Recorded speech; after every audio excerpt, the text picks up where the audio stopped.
Nós estamos aqui para apresentar a nossa socialização do paper de vivências educativas com a tutora Sheila Fernandes Rux Guedes e as acadêmicas Thaís Gonçalves da Silva e Yasmin Loise de Almeida Santos. O subtema do nosso paper foi barreiras e dificuldades na educação infantil. Resumo: devido às vivências educativas, podemos representar diversos conflitos ou barreiras que podem influenciar tanto no convívio e na prática social, quanto na aprendizagem ou no desenvolvimento dos alunos. O presente trabalho tem por objetivo, através da pesquisa bibliográfica, estudar, analisar e apresentar as principais barreiras e dificuldades dentro das vivências educativas na educação infantil. Contudo, chegamos a uma conclusão: não importa quais e quantas barreiras e dificuldades surjam nas práticas, nas vivências educativas, a educação precisa ser de qualidade e precisa ser ofertada com todo amor e fundamento pedagógico. Introdução. No trabalho apresentado, temos como principais objetivos estudar, analisar e apresentar algumas das principais barreiras e dificuldades dentro das vivências educativas na educação infantil. Fundamentação teórica. Na fundamentação teórica, nós estaremos apresentando algumas citações, que embasam o nosso tema. E eu vou falar um pouquinho acerca da primeira citação antes de ler, né? Enquanto os educadores eles prezam pelo desenvolvimento intelectual, emocional, físico, psicológico do aluno, nós temos em vista que o processo de adaptação ele é extremamente importante e ele precisa ser tratado com amor e paciência. E ele influencia diretamente no convívio social e no processo de aprendizagem da criança. E a citação diz o seguinte: portanto, todas as escolas e creches têm um ponto de vista a respeito da entrada da criança na escola e a respeito da separação, quer ignore esses assuntos, quer tenha um plano para eles. Se a escola tem um plano para a separação, está a reconhecer a importância de ligação entre pais e filhos. Balaban, 1998, página 103.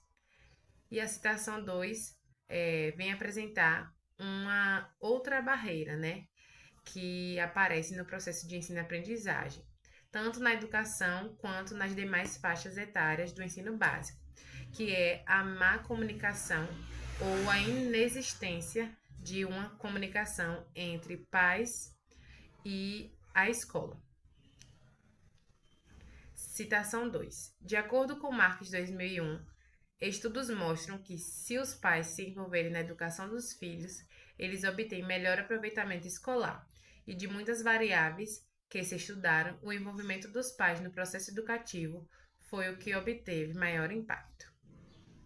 No início do curso de pedagogia, nós estudamos como as escolas foram fundadas aqui no país, no Brasil, e como inicialmente a escola ela não tinha o intuito de educar, visto assim de um lado pedagógico, como se é colocado hoje. A escola inicialmente servia basicamente como uma creche. Os pais precisavam trabalhar, para ter o sustento de casa, com a Revolução Industrial, com a abertura de fábricas, enfim. E aí eles precisavam de um local seguro onde as crianças estariam nesse momento em que ninguém poderia cuidar dessas crianças. E aí foram fundadas as creches, as escolas inicialmente privadas, para cuidar das crianças. Depois foram surgindo as escolas públicas, mas tinham ainda esse intuito de escola, de creche, mais para cuidar das crianças e não propriamente para o ensino pedagógico. Até porque a criança ainda não era vista exatamente como criança, era como um adulto pequeno. Ele não era, a criança ainda não era vista com a questão de ela precisa desenvolver certos aspectos específicos, ela tem que aprender de um certo modo diferente do que se é ensinado para adultos.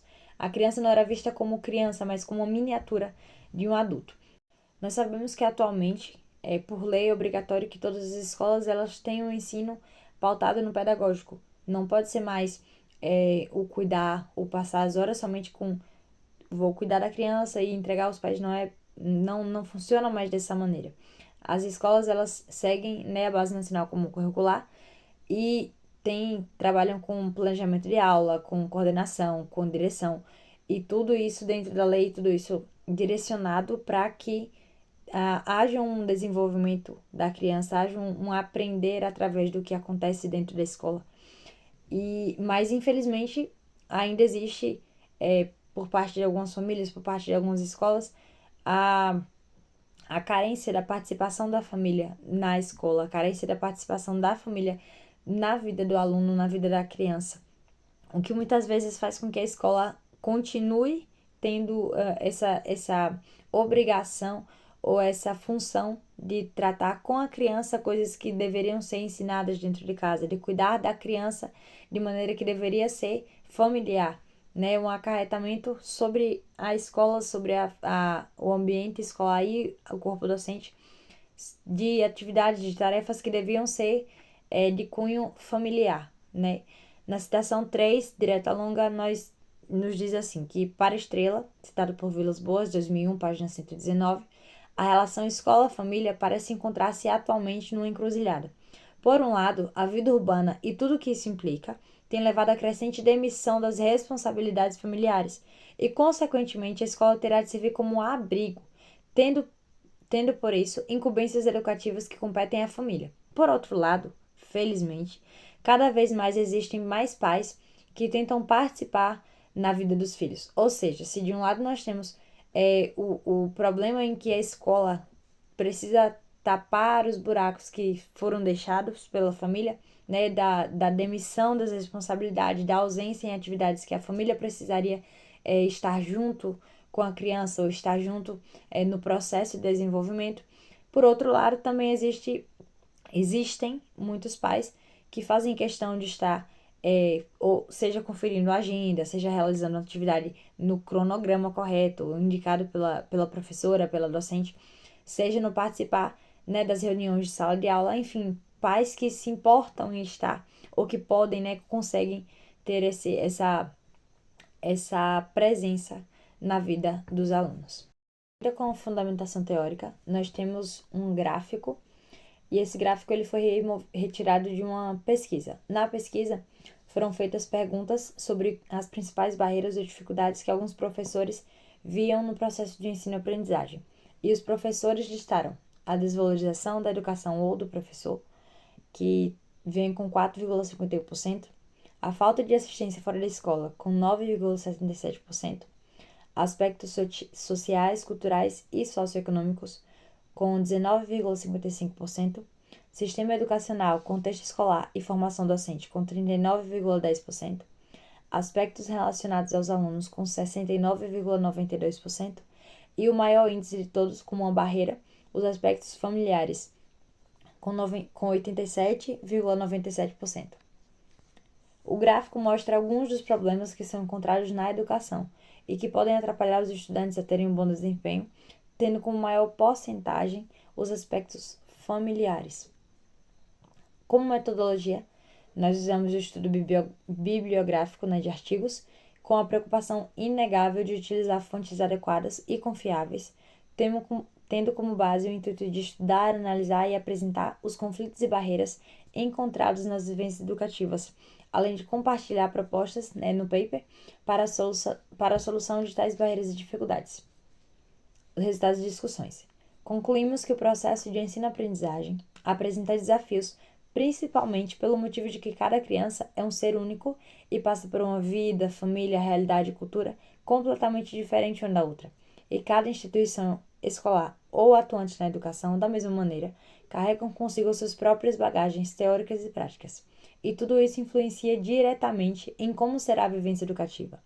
Contudo, as barreiras e dificuldades não devem de forma alguma impedir o ensino-aprendizagem de qualidade para cada aluno, sendo sempre reajustado e pensado exatamente para a vivência de cada criança ou turma em geral. Ou seja, nós temos em vista, né, com toda essa pesquisa, com tudo que nós aprendemos na elaboração desse trabalho, que vão surgir barreiras, dificuldades, seja numa criança com uma criança específica, para uma criança específica, ou com a turma, ou com várias turmas de uma vez com um tema específico, mas que nenhum desses problemas, nenhuma dessas barreiras ou dificuldades, elas podem impedir que o processo de ensino seja efetuado seja efetivo na vida do aluno, ele tenha realmente, que ele tenha realmente compreendido, aprendido e se desenvolvido. O desenvolvimento da criança não pode, de forma alguma, ser atrapalhado por qualquer barreira ou dificuldade.